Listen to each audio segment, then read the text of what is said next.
وَإِذْ قَتَلْتُمْ نَفْسًا فَادَّارَأْتُمْ فِيهَا وَاللَّهُ مُخْرِجٌ مَا كُنْتُمْ تَكْتُمُونَ।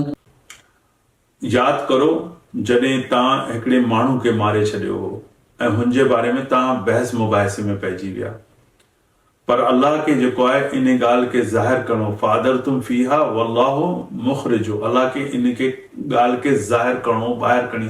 मुखरिज माना के शइ खे कढणु, त इन शइ जेको आहे अल्लाह साईं इन ॻाल्हि खे ॿाहिरि कढणु थो चाहे। मां कुंतुम तख्तुमून, उहा ॻाल्हि जेका तव्हां लिकाइण पिया चाहे। तख्तमून माना लिकाइण, जेका शइ तव्हां हिकिड़ो माण्हू मारे छॾियो, बनी इसराइल खे चइजे पियो।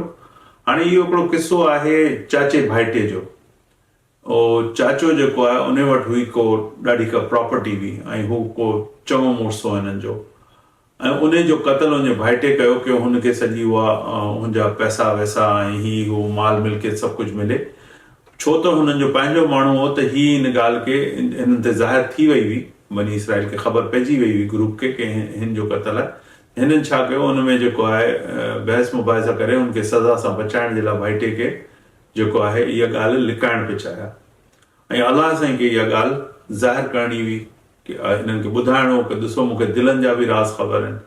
त इहो किस्सो थियो हो क़ौम मूसा में, ऐं इहो हलियो पियो उनजे बारे में हिते इहा ॻाल्हि हले पई कि अल्लाह चए थो यादि करो तव्हां जॾहिं हिकिड़े माण्हू खे मारे छॾियो ऐं पोइ तव्हां जेको आहे हुनजे बारे में बहस मुबाहिसे में पइजी ऐं तव्हां ॻाल्हि जेको आहे ज़ाहिर कोन कई, साफ़ कोन कई, पर अल्लाह साईं जो त इरादो हो कि हिन ॻाल्हि खे ज़ाहिर करे छॾे।